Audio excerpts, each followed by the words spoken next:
Friends, welcome back. We are on the eighth module of the course on Tenders 101. In this module, we are going to have a simple case study for decision making in a tender committee. And without much ado, I introduce the facts of the case before you for your consideration and would solicit your participation in terms of the right decision or the good decision in a tender. So this case is set in the background of supply erection testing and commissioning of load test facility. And so these load test facilities are where light load runs are done for traction motors for one of the types of locos. So for every loco types, load test is done at periodical intervals. Now in October 2019, an open tender for the work of supply erection testing and commissioning of light road run test facility for traction motor of WAG-9 and WAP-7 locos were floated with the tender estimated cost of 60 lakh rupees per unit. So the estimated cost of tender was 60 lakh rupees per unit, and this was for supply installation, testing and commissioning of a load test facility for traction motors.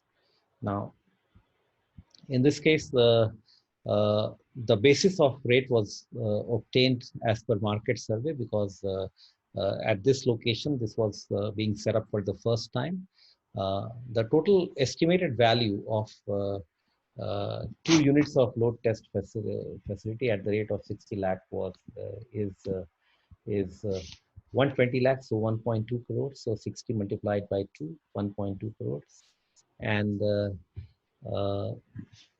no, in a bid of this nature, there was also minimum eligibility criteria which was stipulated, and there were 2 conditions in the tender. The first condition was about annual average turnover in the last 3 years should be minimum 150% of the advertised cost of work. So if advertised cost of work was 120 lakh, then in the last 3 years, the annual average turnover of the bidder should be 120 into 150%, which is 1.5 times 180 lakhs. So every year the bidder should have, on average, not every year, but on average in the last 3 years, he should have turnover of 180 lakhs multiplied by 3, which is 540. Then the second condition was the bidder should have executed at least one similar work of minimum 35% of the advertised cost of work. So if 120 lakh was the advertised cost of work, then 35% of 120 lakhs is 42 lakhs. So the bidder should have executed at least one work of the value of 42 lakhs. So 42 lakhs value. So these were the 2 conditions specified. Now, in this case, the bid was invited in October 2019. In November, 3 parties submitted their offers. The tabulated statement of all the 3 parties is as you can see on the table here. So that party A offered the value of 135 lakhs. Party B offered a value of 94 lakhs, and party C offered a value of 125 lakhs against the estimated cost of 120 lakhs. Now, every party submitted, if the EMD amount was 1 lakh rupees, all the parties submitted the EMD amount. Now, the 3-year turnover of party A is 12 crores, party B is 8 crores, and party C is 7 crores. And the value of largest similar work for party A is 70 lakhs, party B is 28 lakhs, and party C is 48 lakhs. Now, what would you do? So let's say that the tendered value of ABC is here. EMD wise they are there. The 3-year turnover that they mentioned, 12 crores, 8 crores, 7 crores. And if you look at eligibility criteria, then as I explained, 1.5 times multiplied by 1.2 is 1.8 crores, and 1.8 crores is the average of 3 years, which means that the total for 3 years should be 1.8 multiplied by 3 equal to 5.4 crore. Now, in this case, all bidders are above 5.4 crore. And similarly, the value of largest similar work at 35% criteria is 42 lakhs. And in this case, this bidder is above 42 lakh criteria. This bidder is below 42 lakh criteria, and this bidder is above 42 lakh criteria. Then who should get the work? Right? So fairly simple. In a world which was simple, what we will do is in the tender committee, we will conduct a TC meeting. And in the TC meeting, convener, which was held in the first week of December, the convener debriefed to TC what that it's an important work, and it forms part of RDSO's reliability action plan to be implemented in all zonal railways. And Party A has strong credentials of working with zonal railway with good track record. Party B also has worked on the zonal railway, but Party C is the newcomer to the zonal railway. So the things which are not there in the comparative statement, who has good track record, it is not there in the tabulated statement, but this has been brought by convener, and it's worth considering all the facts that he has submitted. Convener also submits that Party B has executed something similar in one of the divisions, but work order is of smaller value.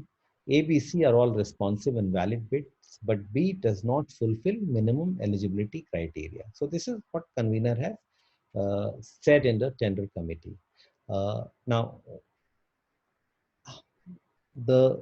what kind of discussion would you like to have in the tender committee? Now, and in the world which is very simple, we would like 3 of you to pair up to be together, and one can become convener, do a role play. One can become convener, other can become finance member, and third member can be from a user department or someone who from the part of the standing tender committee. So what would be the discussion that you would like to have in the tender committee? I'll be very curious, and would be happy if you could share your answers, beforehand at my email ID, which is shivesh@entrepreneurship.edu.in. So I'll be waiting for your answers. Uh, uh, Try and put your answers in about 5 or 6 bullet points, not too long, but the case history is in a very summarized manner, and happy to evaluate your answers. Right? Okay. So if you look at this case, we can prepare a tabulated statement, an expanded tabulated statement, and tendered value 135, 135. Everyone has submitted EMD, so they are responsive bids. As per the turnover criteria, all the 3 bidders pass the turnover criteria. And in terms of similar work criteria, bidder B fails and both bidders pass. And then convener has said that A has a good track record of working, B has a good track record of working, and C is the newcomer. But C is the lowest bid. So what would you do?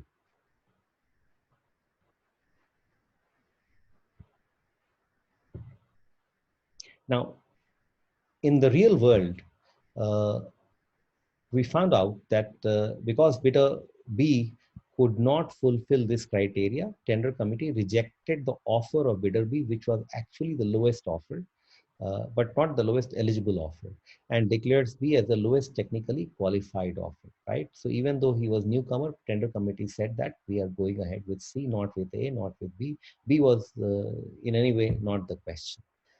Is that judgment fair?